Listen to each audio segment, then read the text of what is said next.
to Germany. From Alaska to Puerto Rico. All over the world, the United States Army is on the alert to defend our country, you, the American people, against aggression. This is the big picture. An official television report to the nation from the United States Army. Now, to show you part of the big picture, here is Sergeant Stuart Queen. Welcome again to the big picture. The fighting in Korea is over now, and the deeds of the American and South Korean soldiers who fought those battles are part of our military history. When the Reds attacked, the South Korean army was a small band of ill-equipped and inadequately trained soldiers. But it later rose to become a large and modern fighting machine. Our story this week is the story of how that was done. This is Chang Shi-yuk, serial number 215658. He's a lieutenant in the Army of the Republic of Korea. Chang is a good officer, too. He's a leader, understanding the problems of his men, willing to do all that they can do and then some more. It was men like Chang who led and trained the gallant South Korean Army.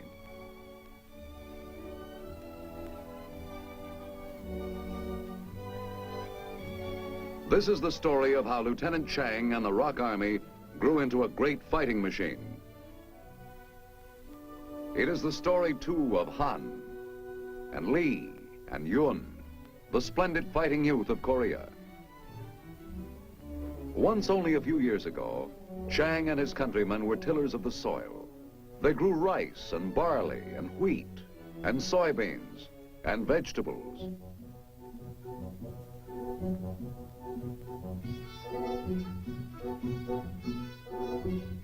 Some were fishermen, netting in vast catches of all varieties of fish to help feed the hungry mouths of Korea's millions and to export for the nation's economy. There was a time once when the life of Korean men was normal. They were teachers or city men performing city jobs.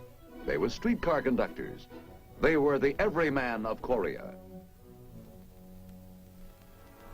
But that was before the communists came, and before Korea became a battlefield, before death and murder were a daily routine. In those early days, Chang and his friends had only bamboo sticks to train with, but they had the will to fight, even though they lacked the weapons.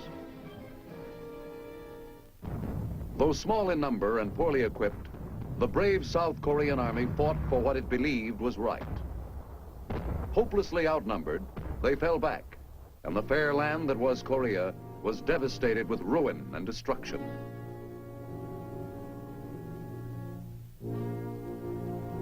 And the people were assaulted and massacred and made homeless.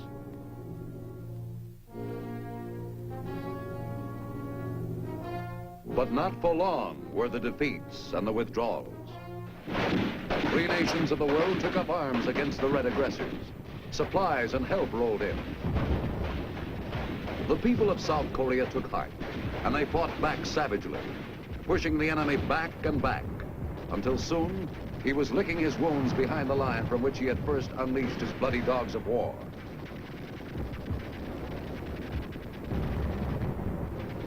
They defeated him because they had learned that men of peace cannot defend themselves adequately against the evil designs of the men of war unless they are prepared with vast quantities of materiel of war, unless they are prepared with oil and gasoline to feed the mighty juggernauts with power, unless they are prepared with cargo trailers to haul the materiel, unless they are prepared with rations to feed the fighting men, and most important, unless they are prepared with ammunition to feed the fighting guns.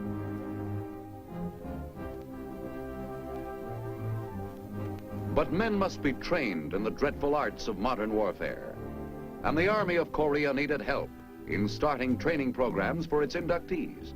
The appeal for assistance was answered. That's why the United States organized KMAG, the military advisory group to the Army of the Republic of Korea, which was conceived for the avowed purpose of advising in the organization, training, operations, and support of the Korean Army commanders and staff officers.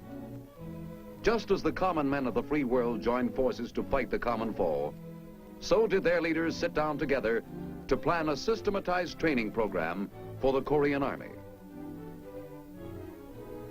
Representing the Korean soldier was General Paik Sun-yup. Acting for the United States and the United Nations was General Cornelius E. Ryan.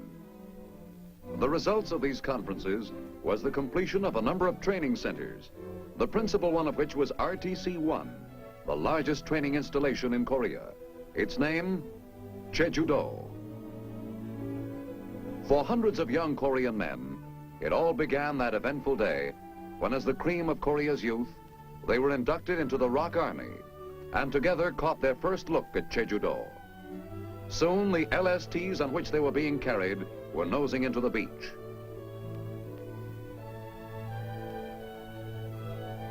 A huge pile of rock overshadowed the island and seemed to symbolize the rock-like determination of Korea to win out. Yes, this was Jeju-do, activated February 6, 1951, as a ROK training center. Chang and his countrymen took a first look around the island that was to be their new home for the next 8 weeks. They didn't know it then, but RTC-1 had a total training capacity of more than 70,000 men. At the time, they little realized that instead of being a disorderly bunch of raw recruits, they would soon be returning with the alertness and precision of trained soldiers. At their first formation, they learned a little of what was before them. What were their thoughts during the ever-changing events of that first day?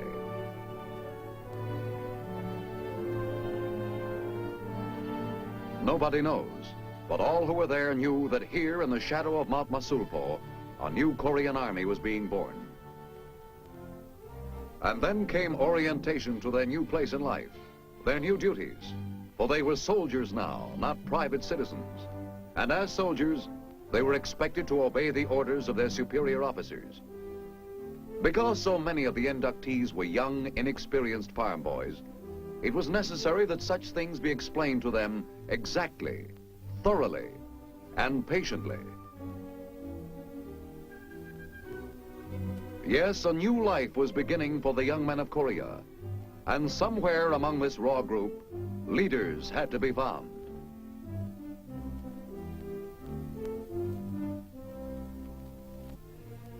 For the Army was in dire need of competent leaders.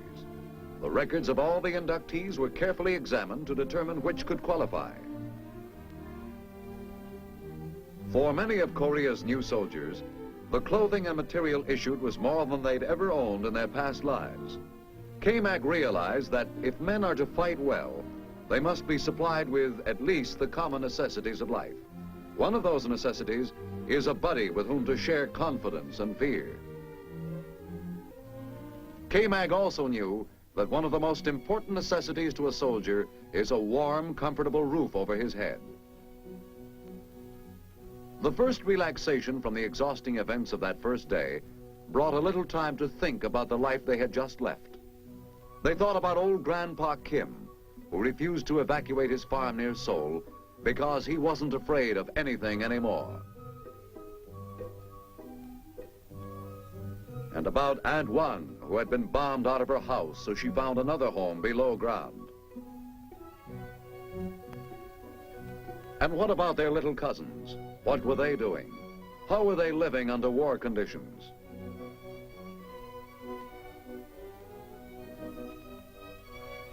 And of course there was Nam-ee, that trim little girl who was doing her bit as a nurse, working with the United Nations Civil Assistance for Korea.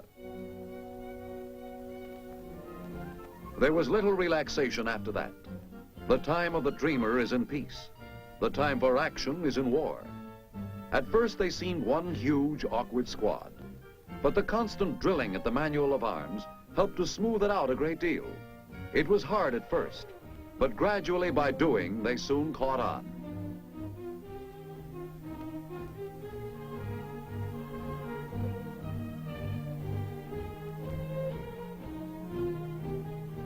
And then there was more drilling and more marching, with no let-up, with no time to think about aching muscles.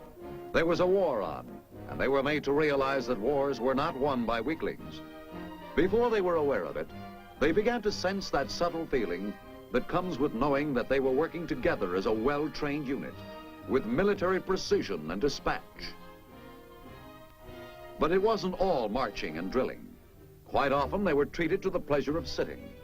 But they had to be learning at the same time, and so they were taught the anatomy of a rifle, taught that a rifle is not just a rifle, that it is made of many little intricate parts. They learned that a good soldier knows how to use his rifle best only when he knows what makes it tick and stick. It was fire. Up to your feet again. Forward to the attack.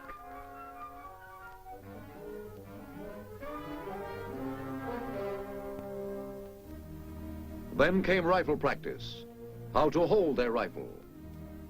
How to squeeze on the trigger, not pull. They had already learned how a rifle operated. Now came instruction in what it could do. Kill. In war, they were told it's kill or be killed. They also learned how to take care of others. One thing they learned, that it was not only important for a soldier to know how to kill, but he must be able to save lives as well, his own included. First aid is important on the battlefield. Another thing they learned, rifles were not the only means of destroying the enemy. Mines and booby traps not only delayed the advance of armies, but often stopped them permanently. So first the theory in class sessions, then practice in the field. A lot of practice.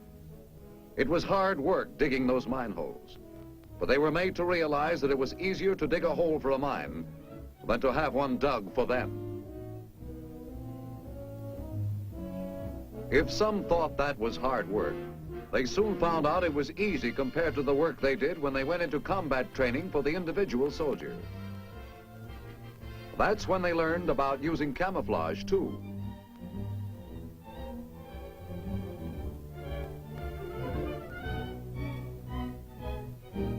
They fell to the ground, fired, then moved on, and crawled, and kept on crawling, with a heavy rifle cradled in their arms. They complained, but with grit and determination they carried on. They knew it was worth getting a few calluses on their elbows to be able to learn how to avoid getting a bullet in their head. It wasn't long before they also learned how big a bullet hole could be, especially when it came out of the business end of a Browning automatic rifle. Yes, the Korean trainees were impatient to learn fast, but with a little instruction, they soon got the hang of the most complicated weapons.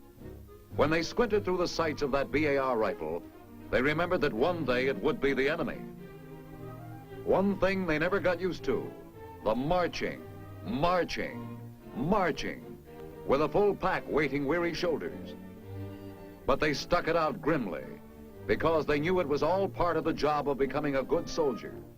They knew that this was toughening them up so they could meet the enemy.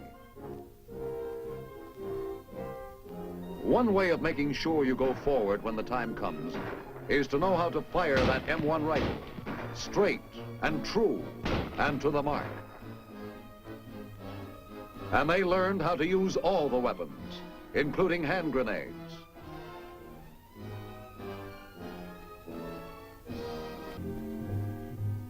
The bazookas were heavy, but they knew the rockets they delivered carried a terrific wallop. And always they were learning under the expert guidance of old Korea hands. Tough, determined men who had been through the early campaigns, who had come back to teach the inductees what they had learned through bitter experience. Every day was filled with something new. The field fortification instruction, for instance, with barbed wire. First, a demonstration. Then do it yourself. In preliminary training with that marvel of communications, the handy-talkie, how to operate, what makes it work, what is it used for, all the questions are answered and the soldier's knowledge grows.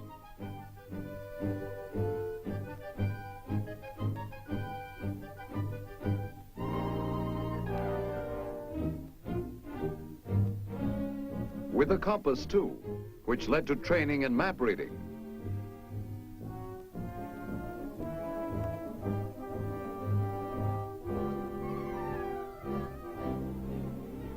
And then there was all that instruction and practical work in the combat formation training. It may have seemed then that they were playing kids' games, but they were kids' games that would pay off.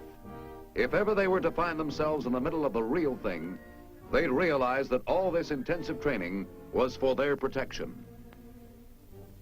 After 8 weeks of basic military training, Chang and his buddies were almost ready for battle. Almost. For the question now was, how would he and the other trainees conduct themselves under actual battle conditions? Here's where those games they played came in handy.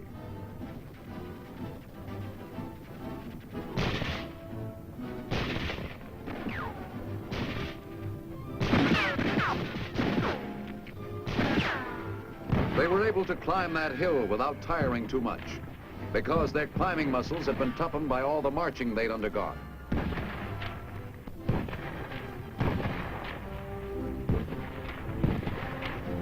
Korean and American officers were on hand always to observe the results of their training, the results of all the efforts KMAG had exerted in turning out fighting ROKs. They knew how to handle that bazooka because they had been taught patiently. The BAR weapon, too.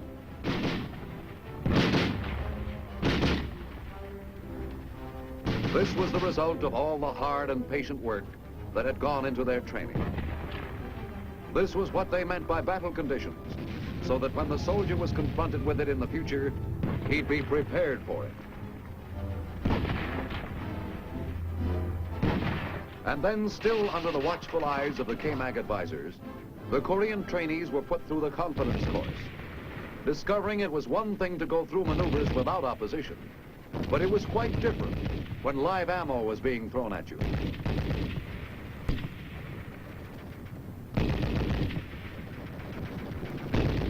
This was the acid test. If they came through this, they were ready for anything the enemy could lob over at them.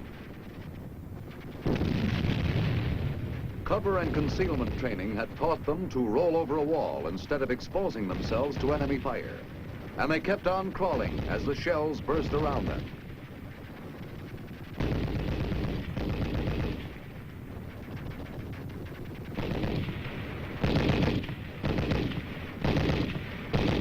As the machine gun bullets spattered a murderous background to this baptism of fire, Chang kept on crawling because ahead of him was the opportunity to be a soldier in the Army of the Republic of Korea.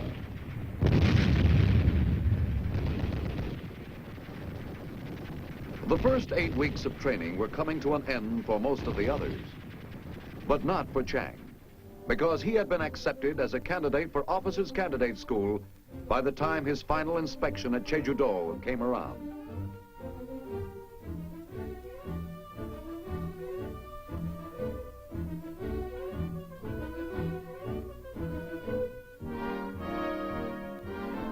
He remembered how stern that inspecting officer looked and how worried he was. And then how proud. This was the last time he'd march with his buddies at Jeju-do. For them, additional branch material training. For him, it was OCS.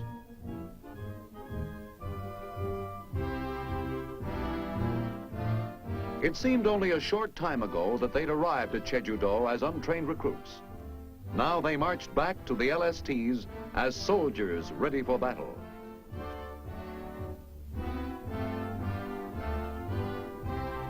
Chang, happy and a bit proud, knew that although it was his last day as a trainee, it was soon going to be his first day in more advanced training.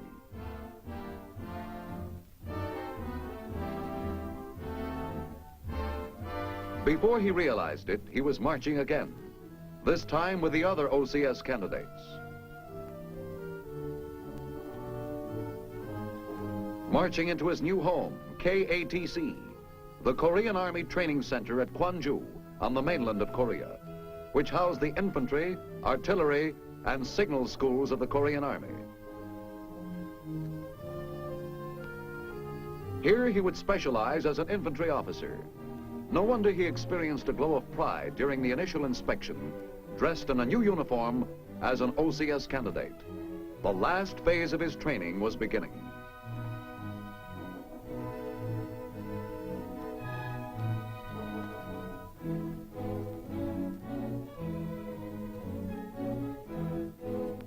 Then it was back to attending classes. No time to waste now. Officers were desperately needed. They were taught the principles of military training, preparation, application, examination, discussion, and criticism.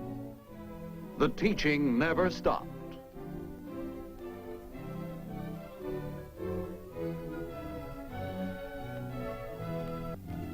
Then began a period of learning from technical manuals. There were times when they would have preferred the marching, but they stuck to it because they knew they had to know theory as well as practice to be a good leader. There was practice too, lots of it. On the rifle range again, always with live ammo, so that firing an M1 rifle became almost as natural to them as breathing. The heavy stuff too. Theory first with the heavy machine guns, and then practice. Lots of it, until you thought they would never get the chatter out of their ears.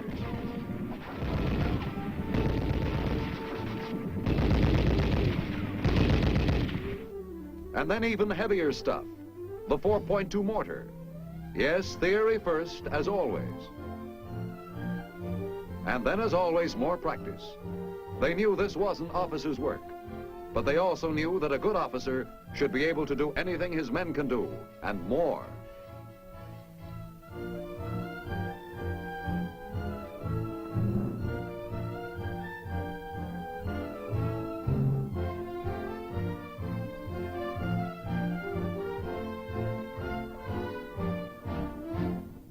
There were calisthenics, too, to build up bodies so that they could withstand the rigors of that intense training. Body push-ups, up and down and up.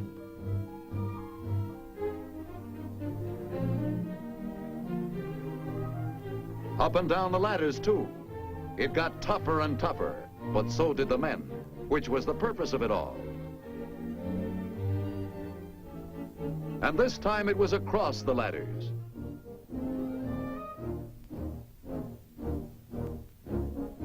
And once again, more classroom theory, now with a 75mm recoilless rifle.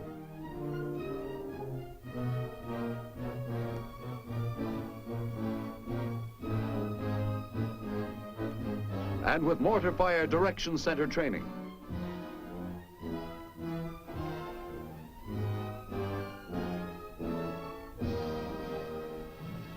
Then came the big push, the last exercise they would go through before graduation. Its purpose, to put them through all the phases of combat.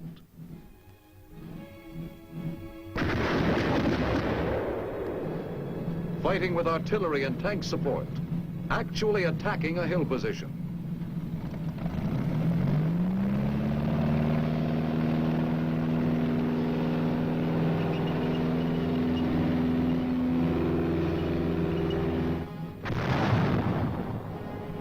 The men of KMAG were watching them, and the general seemed satisfied with what he saw. What did Chang and his friends think of then, as the shells burst and the bullets whistled around?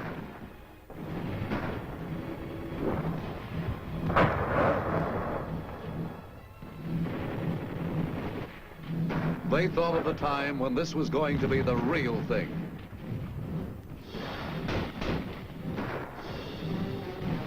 When up ahead was the live enemy with live ammo in their guns, to put them to the test of all they had learned in the last 24 weeks. How to get there and stay alive. That's what they thought.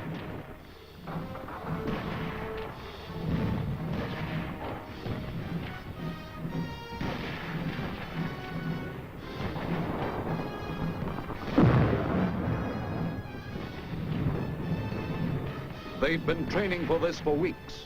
Now they were ready.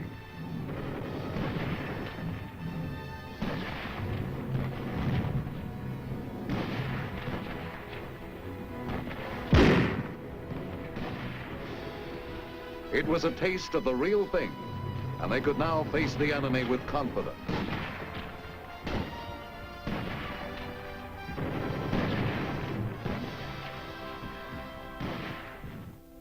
The battle exercise over, Chang and the other candidates participated in OCS graduation exercise, with the invocation first. With a band and all, and with speeches, of course. And they thought their salute was smart. This was the climax.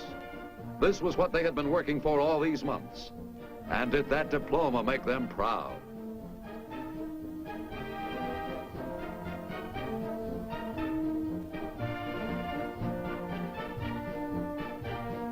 Now they were officers in the Army of Korea. Now it was Lieutenant Chang Shi-yuk, a leader of men.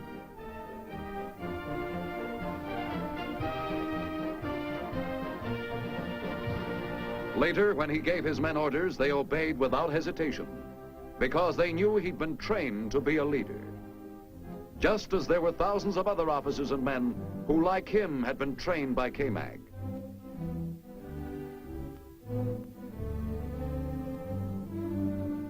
Tank, artillery, infantry, signal corps, medics. It doesn't matter what branch they were in. They were an army now, a trained army of men who could be ready at any time to leap to the defense of their country. Yes, it was Lieutenant Chang Shi-yuk, but at the same time it was more than that.